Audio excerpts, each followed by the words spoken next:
everybody, I'm Namita Thapar, Executive Director of MCure Pharmaceuticals, and today we bring to you Uncondition Yourself, an exclusive talk show on women's health. The topic we're discussing today is very close to my heart. It's about anemia in women. Anemia is a condition in which the hemoglobin count goes abnormally low, and this causes severe fatigue in women, which essentially disrupts their daily lifestyle. The statistics are shocking. 50% of Indian women are anemic, and most aren't even aware that they have this condition. So today we have some lovely guests with us who are going to be talking more about this condition. We have our FOXY, the Gynec Association President, Dr. Alpesh Gandhi.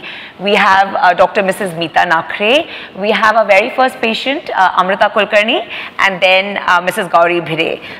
So let's begin with Dr. Gandhi. As the FOXY President, you've been doing a lot of research on anemia. So could you tell us a bit more about the statistics and the prevalence both in India as well as worldwide? Anemia is one of the most common nutritional disorder worldwide.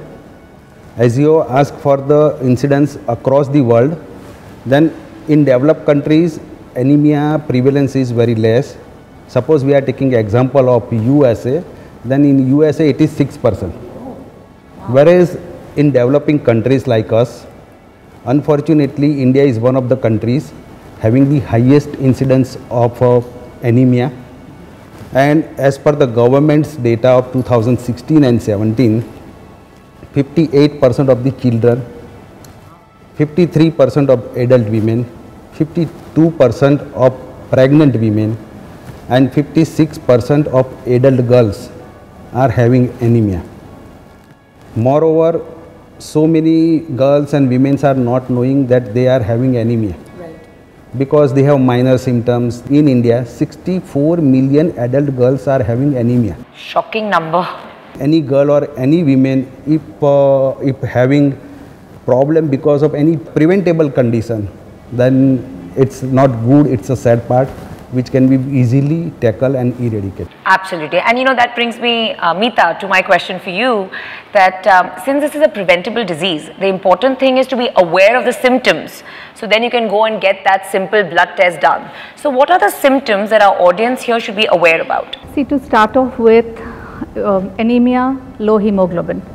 Hemoglobin is a protein which is based in all red blood cells, which is telling you about your oxygen carrying capacity. So low hemoglobin, low oxygen carrying capacity. That means that the tissues are not going to get oxygen. So all the symptoms related to anemia, especially iron deficiency anemia, are related to those symptoms. So fatigue, tiredness, palpitations, headaches, not feeling right, just feeling dull, tired. If you look for those symptoms, you get even more. Many of these symptoms are unvoiced. Kuch nahi hai, thaki hui hu, think of anemia. Correct. Yeah, for the doctor as well as for the patient. Around the world, anemia is of different types. I think today we are discussing more of iron deficiency anemia. A simple blood test called a complete blood count or a hemogram, not just the hemoglobin, should be done for the patient. And by diagnosing that, you can make sure that all the parameters are seen. What are the metrics that you would look for in the hemogram once your blood test comes in? Sure, very nice question, because normally when you get a blood report, people just look at the hemoglobin and that's it. Right. So sometimes you should do a complete blood count where your hemoglobin is important, but the other parameters, your MCV, the mean corpuscular volume, the MCHC, there are various parameters, but they tell us about the size and structure of the red cell, which is going to tell us a little bit more about the patient. And also sometimes if a patient is very anemic, the retic count is given, which tells us about the bone marrow, which is then going to make your red blood cells. So it's telling you a little bit about what is the reserve capacity of the patient, right? The other parameters which are used are of course the total iron binding capacity or the serum ferritin level. Absolutely. So the important thing for our audience is this is a disease which a simple blood test can tell you a lot about. So go get your hemoglobin done, but don't forget the hemogram, which also tells you about the other key metrics, most importantly the ferritin levels. Always remember hemoglobin, but go for complete blood count. So understood. That's a very important point. Thank you for that. Today if you ask anybody on the street what is COVID-19, then Namita, you will be sure they all will give you answer how it spreads, what harm it does, it cause, and then how it can be prevented. We want to aspire for that level of awareness for anemia. So why we cannot make anemia a household question, concern? And actually, Meeta, a good segue into asking you the next question, that anemia impacts women across different points in their lives. So can you talk a bit more about the complications, and especially because, you know, I'm a mother of 2 children, and as a pregnant woman, it's not just for you, but the fetal health is largely impacted. In the circle of life, let's start with the unborn child, the fetus. The fetus has receptors to take iron from the mother. Right. Right. So if a mother is iron deficient or anemic, the fetus is automatically going to become iron deficient.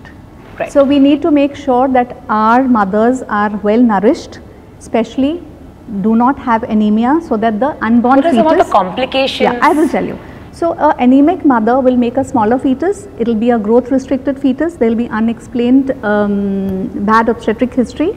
And between 24 weeks and 28 weeks, if the mother is anemic, the baby's mental capacity of doing motor function is decreased. Right. So a mother will do anything there's a for the child. significant impact. Absolutely. That is one. Now if you come on to toddlers, or you take on to 6 months to 6-year-old babies, see, please remember that most breastfed babies are slightly anemic because the formula milks have iron enriched in them. Okay. Right. Okay. But the problem comes when the mother stops breastfeeding and the baby goes on to weaning and to solid foods. So whatever is easy to mash is given to the baby, not realizing that the baby is suddenly becoming iron deficient. So we must remember and educate our parents that in the toddler stage, when you are supplementing solid foods to the baby, please make sure that they are rich in iron. That is the time of growth spurt for the baby. Yeah, they're learning to walk, they're learning to talk. So if you don't do that, then baby becomes lethargic, it becomes tired, motor neuron skills are less developed, and babies become slightly slow learners. Teenage girls are any which way difficult to handle. Mummy ki nahi sunte, kisi ki nahi sunte. They have a mind of their own, they want to know it all. Right. So it's a very good idea to teach them about anemia in schools. Right. And that's why the government initiative 12 by 12. So by the age of 12, every girl's hemoglobin should be 12. Right. So they come up with food fads, they want to diet, they want to have a very different body image. Once you get that child to understand that her low hemoglobin is going to affect her physical and mental health. Correct. She is not going to be able to process all that she is. That's the way to educate them. Awareness in schools to make sure that doesn't matter if they get 2 less marks, if the hemoglobins are good, they should be pushed forward. You know, they will drive themselves to work. Right. Coming to the reproductive age, which is what Sir said, almost 53% of pregnant women and 58% of lactating women are anemic. What a shame. Yes. All coming from good families. When a woman is pregnant, she is given to eat for 2, but give her the right type of foods. Tell her not to have her tea and coffee along with her iron, because it is going to hamper her iron. Tell her what to eat and tell her what not to eat along with the iron. That is also equally important. Right. The pregnant mother should be made to understand that she is going to support herself, she is going to support her unborn child, and she is going to make the reserves for the newborn. Correct. And lastly, moving on to the mature women more than 65. Please remember that these women may have renal disease, which could make them anemic. They could have eating disorders, or they could have gastrointestinal symptoms where they cannot process food, and they can be anemic. Right. Anemia is a condition which is having directly and indirectly both effects. Correct. And it affects all the organs, all the systems, and it adds fuel to all the complications. Absolutely. So beautifully said. I want to remind you all to visit anemiafreeindia.com, a website dedicated for anemia, where a lot of these statistics, information, symptoms, recipes will be explained in really simple terms. And now we move on to our 2 lovely ladies here who are kind enough to share their journeys with anemia. So why don't we start with you, Deepa? Can you tell us a bit more about how anemia impacted your personal life? The emergency after which I faced was diagnosed with anemia, and that really made it really very worst for my recovery. And that's the point when I really realized that had I been more aware of this particular problem, just a simple hemogram, as like the doctor said, would have helped me in a longer run than face this problem in such a grave way. Because later on, after the emergencies, my recoveries were really hampered because of this problem, and the anemia picked up so slow. So the recovery accordingly was really very slow, and that really made an effort on my entire family to help me out, to travel the post-surgery time, and getting up to my routine and helping me out with my real small things was really making me feel that I was really responsible for being so negligent about such a small problem, which could have been taken care with a small test which the doctors say as CBC. She needed an emergency surgery, and we were shocked to find that the hemoglobin was so low. Oh, okay. And she was in no condition to even speak. And when I told her husband that we'll have to arrange for blood, and he looked at me saying, she can't be anemic. I mean, it was just like... That's very beautifully said, that, that initial look of being in denial, I mean, that's the awareness issue that we talk about. Yeah. And now on to you, Amrita. Can you tell us a bit more about your personal journey with anemia? I'm a third year resident, Ops Gynec resident at Navle Hospital. We have continuous duty for almost 24 to 48 hours, sometimes 72 hours. Wow. 2 years back when I was in my first year, I couldn't give 100% to my patients. Even after 2 to 3 deliveries, I used to felt very drowsy and drained. So my professor, Dr. Damle, asked me to get checked for my complete blood count, as well as the ma'am told stores, serum ferritin.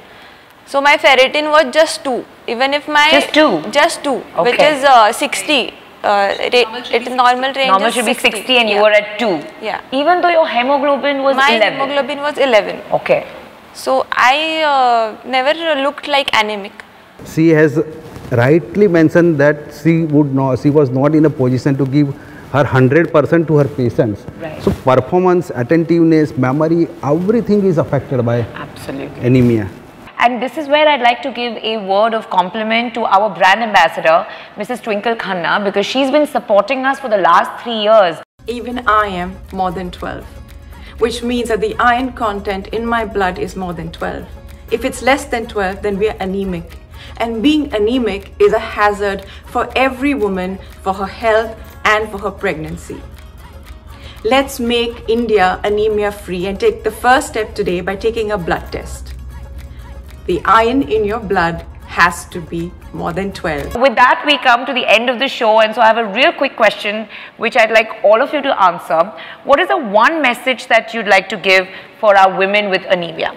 First of all, I would like to give one positive message, that we conducted one study of our all members whether we can eradicate anemia from our country by 2025. Wow. And 94.6% of our members gave reply yes. Thank you. Thank you so much. Meeta. My request is that one person who is supporting you, whether it's your mother, your sister, your daughter or your maid, make sure that she is also anemia free. Let that be my take home message. Absolutely. Fantastic, Meeta. What about you, Amrita? I think screening is really very, very important. And even if we give 10% of attention that we are giving to COVID-19 condition, yes, anemia is really totally preventable disease. So Deepa, what is your take home message for women with anemia? I would say stay healthy, stay vigilant, stay happy. How beautifully said. And it's fantastic. And for all our audience members there, I can speak that I would love to be my most positive, productive self. I want to run after my children. I want to dance with my husband till 3 a.m. I want to give my 100% to my job. And if there is a preventable and easily solvable disease that's stopping you from being your best, why not go out there, get that blood test done today and solve it. So let's all pledge to make India anemia free by 2025 by getting that blood test on our birthdays, as well as making the circle of women around us more aware. Brings us to the end of a lovely second episode, and I'd like to thank our 2 patients here who made the effort to join us. A small little token of appreciation. तकदीर अपनी उजली इल्ली ने मन में ठाना है, बन के